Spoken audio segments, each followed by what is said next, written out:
जून को अधिसूचना हुई जारी। अब 29 जून को नामांकन की बारी।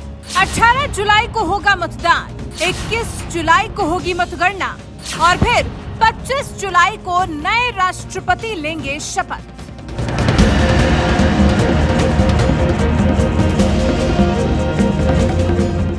राष्ट्रपति चुनाव की तारीखों का ऐलान हो चुका है, अधिसूचना भी जारी कर दी गई है, लेकिन अब जरूरी हो गया है जल्द से जल्द अपने प्रेसिडेंशियल कैंडिडेट का चयन करना, एनडीए के लिए भी और यूपीए के लिए भी, क्योंकि स्पष्ट बहुमत दोनों के पास नहीं है और दोनों को ही क्षेत्रीय दलों को अपने साथ करने पर ध्यान देना होगा। इस मजबूत और बड़े पद पर प्रत्याशी के चयन के लिए छोटे क्षेत्रीय दलों का भरोसा जीतना होगा।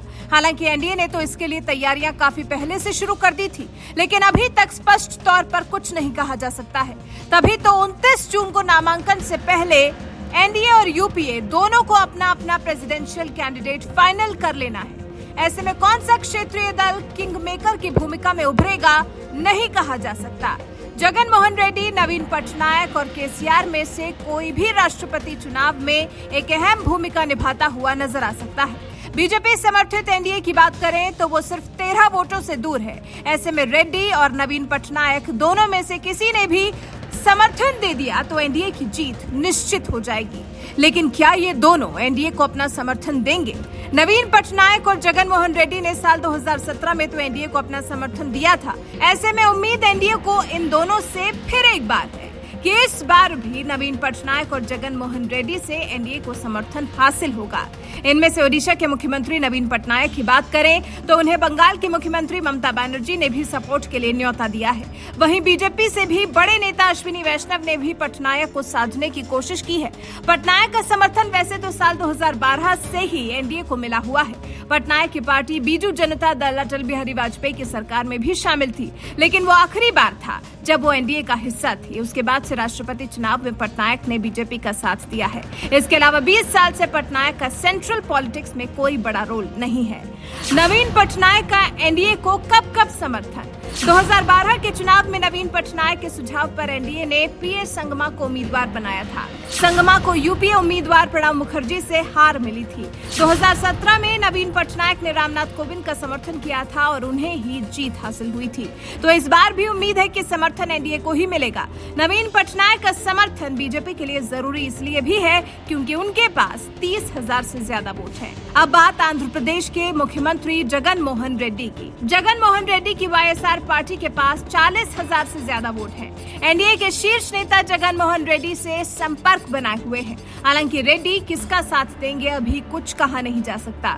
2017 में तो एनडीए के ही समर्थन में थे जगन मोहन रेड्डी। हाल ही में जगन मोहन रेड्डी और नवीन पटनायक की दिल्ली में पीएम नरेंद्र मोदी से मुलाकात भी हुई थी, लेकिन इस बैठक के दौरान क्या हुआ ये अभी तक साफ नहीं हो पाया है। वैसे कयास तो कुछ ऐसे ही है कि जगन मोहन रेड्डी और नवीन पटनायक एनडीए को ही सपोर्ट करेंगे। वहीं अब तीसरे क्षेत्रीय दल टीआरएस की बात करें तो लगता है कि जैसे एनडीए की राह टीआरएस से बिल्कुल जुदा है।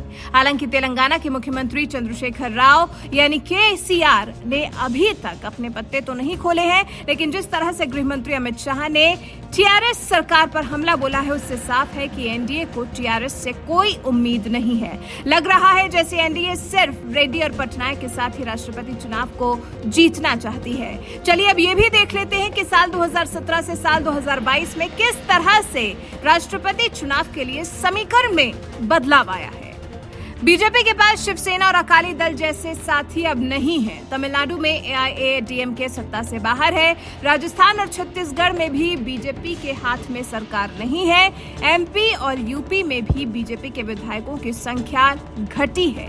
2017 में 21 राज्यों में एनडीए की सरकार थी, जबकि अब घटकर 17 हो गई है। बीजेपी के पास अब महाराष्ट्र, तमिलनाडु और झारखंड भी नहीं है। ऐसे में ये राह बीजेपी समर्थित एनडीए के लिए कितनी आसान होगी कुछ कहा नहीं जा सकता। आज की तारीख में राज्यों में कुल 4,790 विधायक हैं, जिनके वोटों का मूल्य 5,40,000 है। सांसदों की संख्या 767 है, जिनके वोटों का मूल्य राज्य की आबादी और विधायकों की संख्या के आधार पर तय होता है।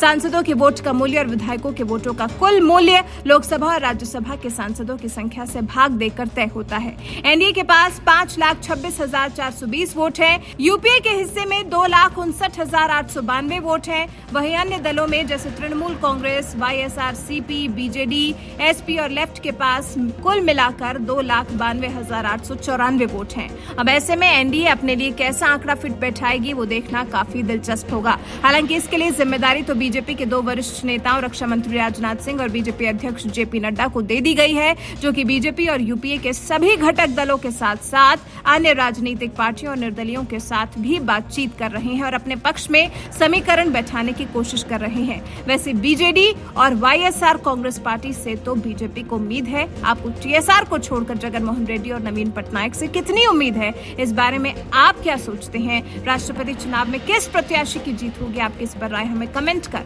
जरूर बताएं।